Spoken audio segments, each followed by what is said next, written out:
हरिशरणं हरिशरणं हरिशरणं।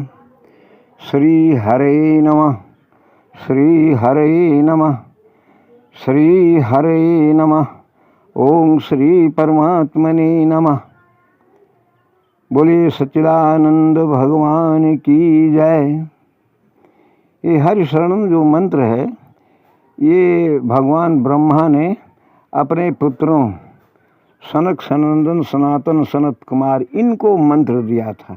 इसी मंत्र के प्रभाव से इन्होंने द्वारपाल हरि के प्रिय दो भगवान के दो द्वारपाल जय और विजय का अधय पतन इसी मंत्र के प्रभाव से हो गया था।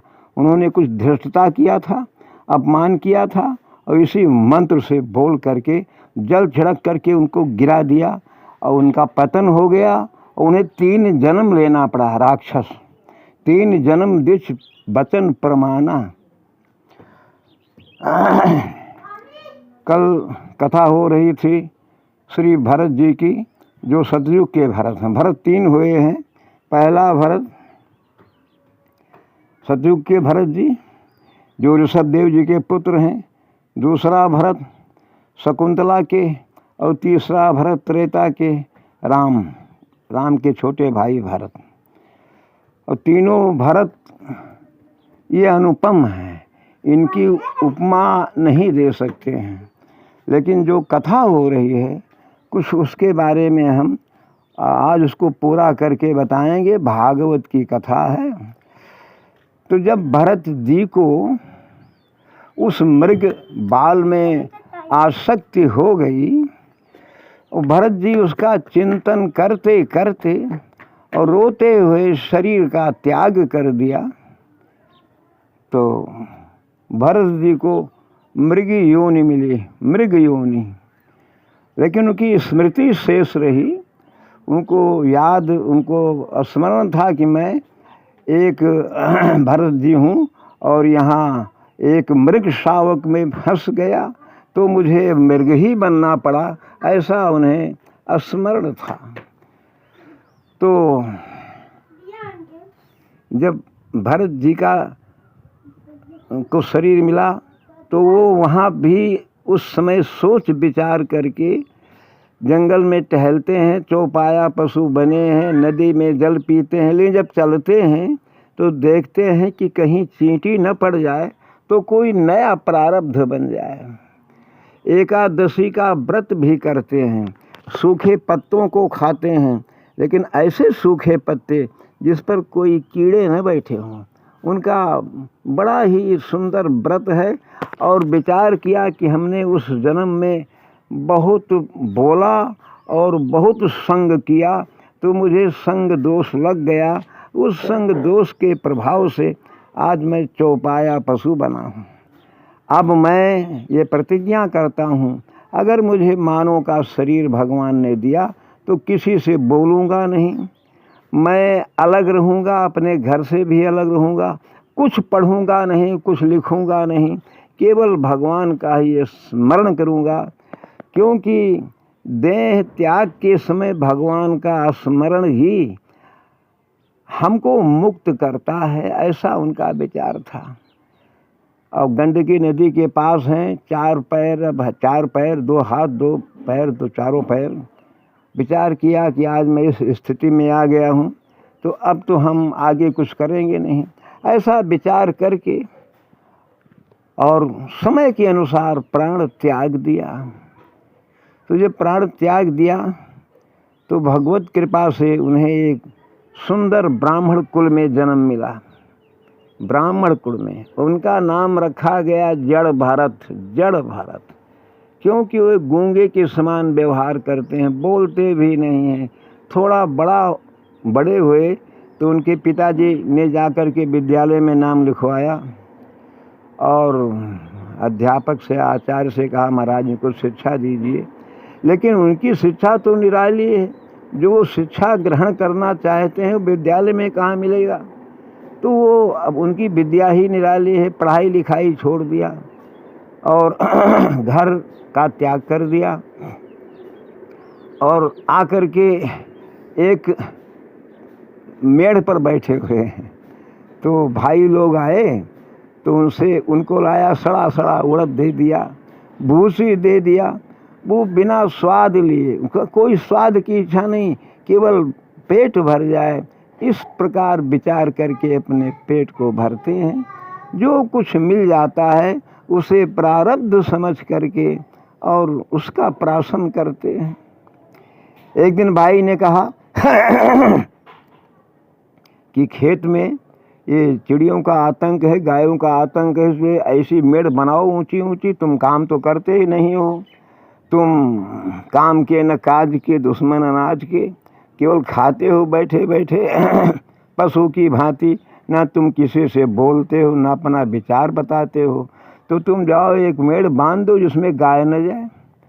तो जो मेड़ बंधी हुई थी उसको भी उन्होंने खोद करके बिल्कुल बराबर कर दिया और कहा है रामय के गाय, रामय के खेत, ये सब राम का ही तो है।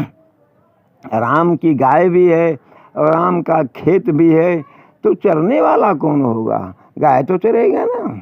और वहाँ से आए तो उनके भाइयों ने बहुत मारा, उनको बहुत पीटा, लेकिन वो किसी भी प्रकार का उन्हें अनुभव नहीं हुआ कि मेरा अपमान हुआ है, ऐसा विचार करके बैठे हुए। जो कोई जाता है तो लोग कहते हैं ये पगला बैठा हुआ है, सब हंसते हैं। तो वो कुछ लोग तो उन पर हंसते हैं और वह संसार पर हंसते हैं कि ये संसार में आसक्त हो गया है, मुझको पागल कह रहा है। तो ये पागल है कि मैं पागल हूँ, इसका निर्णय तो बाद में हो जाएगा। लोग उनको जड़ भरत कहते हैं। तो आगे की कथा है कि एक बार सौवीर सिंधु नरेश रहुगण बहुत ही अभिमानी राजा है और उसी समय कपिल मुनि के आश्रम में वो दीक्षा ग्रहण करने के लिए जा रहा है। तो जब हम कहीं दीक्षा ग्रहण करने के लिए जाएं या कुछ मांगने जाएं तो हमको अपना ये साज समाज ऐश्वर्य नहीं दिखाना चाहिए। हमको एक याचक की भांति जा करके और वहाँ मांगना चाहिए, क्योंकि खाली झोली में ही तो दिया जा सकता है। भरी झोली में कौन देगा भाई? जब झोली आपकी भरी तो उसमें क्या पड़ेगा? तो खाली झोली लेकर के जाना चाहिए। जब दशरथ जी यहाँ संतान नहीं हो रहा था तो खाली नंगे पांव वशिष्ठ जी के घर पर गए थे और एक भिक्षुक की तरह गए थे। ना कोई राज समाज साज, न कोई सेना, सारे धन को छोड़ करके एक याचक की भांति गए थे। लेकिन लिखा है कि जब याचना पूरी हो जाती है तो वो जीवात्मा इस बात को भूल जाता है। अब देखिए चौपाई से स्पष्ट हो जाएगा। मानस में जितने भी चौपाइयाँ हैं बहुत रहस्यमयी चौपाइयाँ हैं। उनके कहने से चारों ग्रंथ, ये जितने भी ग्रंथ हैं 18 पुराण और ये वेद निगम आगम जितने भी हैं, ये सब निगम आगम संत महात्माओं की सम्मति सलाह सब कुछ उसमें भरा हुआ है। तो अब जब अपना स्वार्थ था तब गुरु गृह गए तुरंत महिपाला, गुरु के घर गए। और जब राम को राज्य देना हुआ तो शिक्षा देने के लिए उन्होंने वशिष्ठ को बुलवा भेजा। देखिए बुलवाया जैसे कोई नौकर को बुलाता है। दोनों चौपाई को आप सम्मेलन कीजिए तो फिर आनंद आएगा।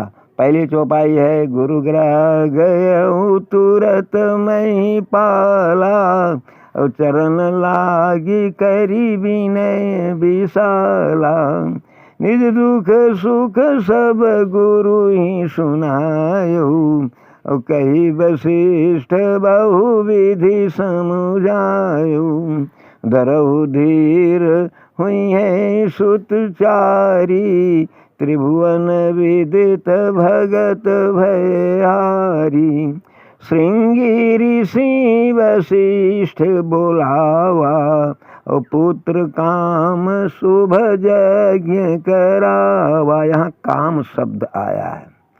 कामेष्टि यज्ञ वो केवल श्रृंगी ऋषि जानते थे। उनको बुलाया और भगवत कृपा से 4 अंश को लेकर के भगवान का अवतार दशरथ के यहाँ हुआ। अब जब इन्होंने राज्याभिषेक की तैयारी की तब उनके पास नहीं गए पूछने के लिए, तब क्या किया? तब नर नाम वशिष्ठ बोलाए और राम धाम सिख देन पठाए। एक नौकर को भेज दिया कि जा कर के वशिष्ठ को बुला लाओ। अब चौपाई से स्पष्ट हो जाएगा। तब नर नाम वशिष्ठ बोलाए राम धाम सिख देन पठाए। राम के कक्ष में जाओ और वहाँ उनको शिक्षा दे दो, कल उनका राज्याभिषेक दिवस है। तो अब देखिए भगवान की देखिए मर्यादा। दशरथ की तो मर्यादा यहाँ भंग है, लेकिन राम की मर्यादा क्या है? गुरु आगमन सुनत रघुनाथा और द्वार आई पद नायऊ माथा। सोरा भांति पूजी सन्माने। यानी षोडशोपचार पूजन किया उनको और बड़े आदर से ला करके अपने कक्ष में बैठाया। जब हम स्वार्थी हो जाते हैं तभी हमारा काम नहीं होता, हम निष्फल अपने लक्ष्य में सफल नहीं होते हैं। इसीलिए दशरथ जी सफल नहीं हुए। जब उन्होंने कहा महाराज इनका राज्याभिषेक, तो देखो 2 बातें कहा है वहाँ, उसमें बताया है कि बेग विलंब, बेग माने जल्दी और विलंब माने देर, ये दोनों मत करो, न जल्दी करो और न देर करो। अब कुछ समझ में नहीं आता फिर क्या करो? तो बेग विलंब न करिए नृप, राजन न देर करो और न जल्दी करो। साजी सबुई समाज, सारे समाज को इकट्ठा करके और तैयारी करके सुदिन सुमंगल हो ही तब राम हो ही युवराज। मैं कुछ ये नहीं बताया कि मैं कुछ कह नहीं सकता हूँ। कहा सुदिन वही दिन सुंदर होगा जब राम युवराज हो जाएंगे। असफल क्यों हुए? क्योंकि बुलाया, मांगने नहीं गए, कहा नहीं, बुलाया। वो तो भाभी की बात तो अलग है, लेकिन यहाँ जो रहस्यमयी बात है इसी से। तो आज वो राजा रघुगण जा रहा है दीक्षा लेने के लिए, अपनी पूरी सेना है और रथ पर बैठ करके और वहाँ कपिल महाराज के यहाँ जा रहा। तो वो पालकी पर बैठ करके जा रहा। तो एक पालकी का कहार बीमार हो गया, तो पालकी रोक दिया। कहारों ने कहा महाराज एक तो बीमार हो गया और चल नहीं पाएगा। तो कहा देखो किसी को पकड़ लेकर आओ, मैं राजा हूँ। अरे राजा है तो बेगार क्यों कराता है? उसको कुछ दे दो और फिर बुला लाओ, उससे काम, उसकी मजदूरी न दो, दूना दे दो, क्योंकि तुमने बुलाया है तो उसको, और राजा भी हो, लेकिन बेगार में पकड़ लाओ। अभी महाराज आगे बैठा रहे, यही मिल गए सगुन साहित्य। मोटान बैठा है, न इनका ऋण का सोच न धन का सोच, अब ते कारण धम धूसर मोट। अब ये बैठा है, तैसे वे आएंगे उनके नौकर लोग, कहा चलो तो आज नौकरी लाग गए। कहा महाराज कैसी नौकरी? तो कहा तुमको पालकी उठाना है। इनके आंखों में आंसू आ गया कि अरे प्रभु अभी इतना प्रारब्ध मेरा शेष रह गया था। अरे बड़ी अच्छी बात है, ये भी मिट जाए। हम पालकी भी उठाएंगे, मार भी खाएंगे, अपमान भी सहेंगे, लेकिन अब प्रारब्ध तो खत्म कर दो। इस बात को समझ करके सारा संसार इस पर विचार करे कि जो अपमान हो रहा है, जो सम्मान हो रहा है, जो धन मिल रहा है, जो गरीबी हो रही है, ये सब उस प्रारब्ध का प्रभाव है। तो दोनों में प्रसन्न रहो। तो आज महाराज जड़ भरत जी प्रसन्न है। कहा चलो भैया अवश्य उठाएंगे हम। जब उठाने गए वहाँ तो अब नया नया कभी उठाया तो था नहीं। तो जब चलते हैं, देखिए जो चींटी में भी राम को देखता है वो चलने में बड़ा सावधान होता है, कहीं राम न दब जाए मेरे पैर के नीचे। एक जीव चला जाएगा तो फिर दूसरा प्रारब्ध बन जाएगा। तो महाराज उठाते तो हैं, बल तो है, लेकिन जैसे देखते हैं कोई जीव जंतु आगे मिलता तो कूद जाते हैं। तो राजा का सिर उसके दंड से टकरा जाता है। राजा को असुविधा हुई, पीड़ा हुई। राजा कहा, अरे कहारो तुमको क्या हो गया है, तुम्हारी चाल कैसे ठीक होगी, हमको ठीक करना पड़ेगा, जानते हो मैं राजा हूँ। कहा, महाराज हम लोग क्या करें, जो आपका भी नया नया नौकर आया है यही सब कुछ गड़बड़ करता है महाराज। कहा, चलो आगे देखो, अगर नहीं चलेगा तो अभी इसकी मरम्मत करूँगा। पैसा एक नहीं दिया है और मरम्मत करने को तैयार है संसार का, और जा रहा है दीक्षा लेने के लिए। इतना बड़ा मंत्र कपिल महाराज देंगे और वहाँ जा रहा है कि हम मंत्र लेंगे, हमारा संसार में नाम होगा हम, और यहाँ क्या कह रहा है कि नहीं इसकी मरम्मत करूँगा। अब उनकी चाल तो बदलेगी नहीं, क्योंकि वो सब में चींटी में परमात्मा को देख रहे हैं। देखिए जो सुखदेव जी हर पदार्थ में परमात्मा का चिंतन करते थे। और अगर कोई स्त्री आ जाए तो ये नहीं जानते स्त्री है, पुरुष आ जाए नहीं जानते स्त्री। तो जिसको स्त्री पुरुष का भान नहीं है तो वहाँ कामदेव कैसे आएगा। जिसको ये भान है, ज्ञान है कि नहीं ये स्त्री है, स्त्री योनि में है और मैं पुरुष योनि में हूँ, तो वहाँ तो कामदेव व्यवहार में आ गया। लेकिन जिसको ये भी ज्ञान नहीं है कि स्त्रीलिंग क्या है पुल्लिंग क्या है, तो वहाँ कैसे है। वो तो सब में राम को देखते हैं, सब में हमारे राम बसे हुए हैं। तो इसी प्रकार से हमारे जड़ भरत जी सब में राम को देखते हैं। आगे चले, फिर कूद गए, एक हाथ ऊंचा कूदे तो अब की जोर से लग गया, टकरा गया सिर राजा का ऊपर के दंड से। कहा, पालकी उतारो, सबसे पहले इस नौकर को ठीक कर दूं। उठाया मैं देखो पालकी पर बैठाया और नीचे उतरा राजा, उनकी मरम्मत करने के लिए तैयार है। आज जड़ भरत सोचते, अरे प्रभु ये मेरी मरम्मत करेगा, ये भी मेरा प्रारब्ध कम होगा। वाह प्रभु आपने बड़ी कृपा कर दिया है। तो कहा, अरे मूर्ख, तो देखने में बड़ा मोटा है, बड़ा दुबला पतला लगता है ना, कमजोर लगता है। महाराज बोलते नहीं, कुछ नहीं, क्योंकि जड़ भरत है ना। उन्होंने बोलने के लिए कह दिया, हम किसी बोलेंगे नहीं, बोलूँगा तो फिर ये आसक्ति संसार से बढ़ जाएगी और तुम्हारी आज ऐसी मरम्मत कर दूंगा कि तुम्हारी चाल ठीक हो जाएगी। जड़ भरत जी विचार किया कि इसको हमने कंधे पर बैठाया है, अगर इसको मुक्त नहीं किया तो हमारा कंधे पर बैठाना व्यर्थ हो गया, तो हमें तो बोलना पड़ेगा। कहा, राजन ये दुबला पतला होना तो शरीर का धर्म है। जैसे चंद्रमा आज पूर्णिमा के दिन बहुत गोल होता है, मोटा होता है, लेकिन द्वितीया के दिन जिस दिन उसका जन्म होता है बहुत पतला होता है महाराज। तो सब शरीर के धर्म है महाराज। और तू मुझको मरम्मत करके मारेगा, डंडा से बेत से मारेगा तो मेरे शरीर पर चोट लगेगा, मेरी आत्मा पर उसका कोई चोट नहीं। कहीं कैसे नहीं होगा। कहा, महाराज पूछिए कैसे नहीं होगा, हम उत्तर देंगे। कहा, अगर किसी बटलोई में चावल रख दिया जाए, पानी भर कर नीचे आग जला दिया जाए तो क्या वो चावल पिघलेगा नहीं। कहा, हाँ महाराज चावल तो पिघल जाएगा, उसमें कंकड़ डाल दिया जाए महाराज तो क्या कंकड़ पिघलेगा। कहा, कंकड़ तो नहीं। तो कहा, महाराज मैं कंकड़ हूँ, मैं कुछ नहीं हूँ, मैं केवल ये कंकाल जो हमारा शरीर का है, मैं तो अपने शरीर में हूँ नहीं।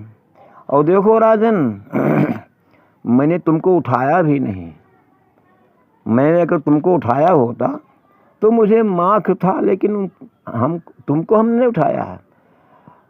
और तुम हमको कहते हो जिंदा मरे हो, तो हम तो ये कहते हैं राजन जो ये पालकी में बैठा हुआ राजा है इसका ये पार्थिव शरीर है, ये भी मरा हुआ है।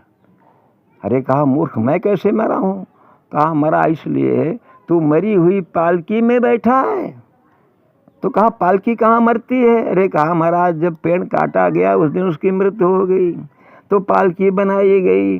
तो पालकी भी तो एक पार्थिव है और उसमें पार्थिव शरीर, पार्थिव में पार्थिव शरीर बैठा हुआ है। अब उनको ऐसा मालूम हुआ कि तो कोई अवधूत वेश में इतनी ऊंची बातें कर रहा है, हो सकता है कपिल भगवान ही ना आ गए हों परीक्षा लेने के लिए। कहा, महाराज हमसे अपराध हुआ, मैं आपको जान नहीं सका, महाराज हमको सजा दे दो।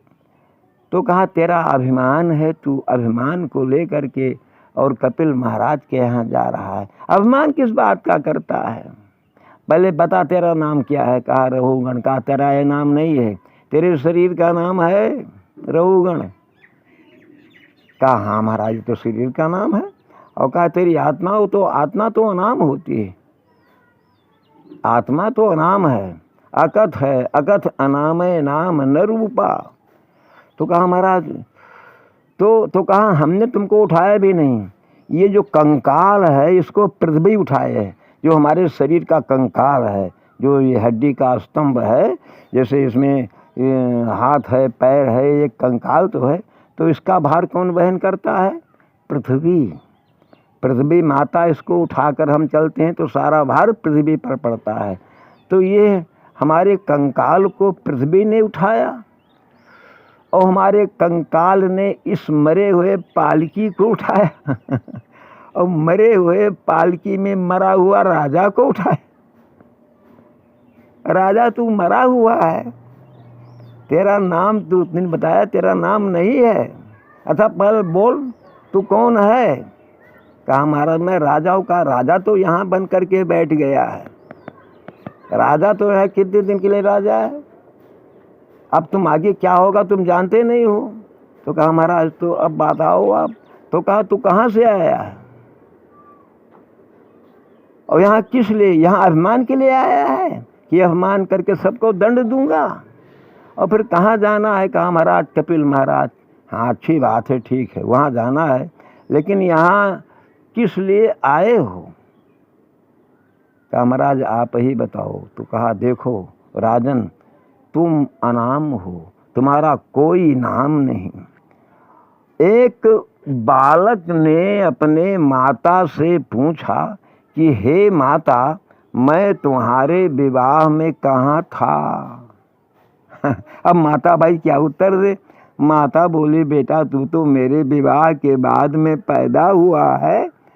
तो कहा अरे माता तू कुछ जानती नहीं है, तब भी तो मेरा कहीं कोई अस्तित्व रहा होगा इसके पहले। कहाँ बेटा?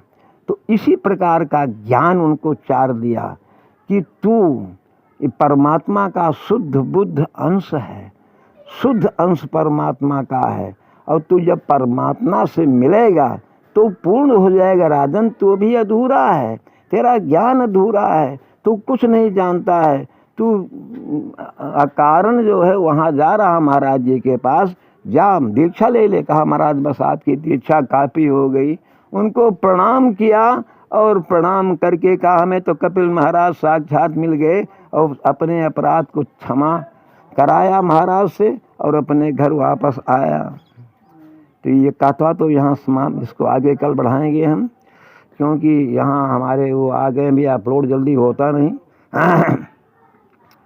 दूर्वादलद्युत्तनुं तरुणाब्जनेत्रं हेमाम्बरम्बरविभूषणभूषिताङ्गं कन्दर्पकोटिकमनीयकिशोरमूर्तिं अपूर्तिं मनोरथभवां भज जानकीशं। बोले सच्चिदानंद भगवान की जय।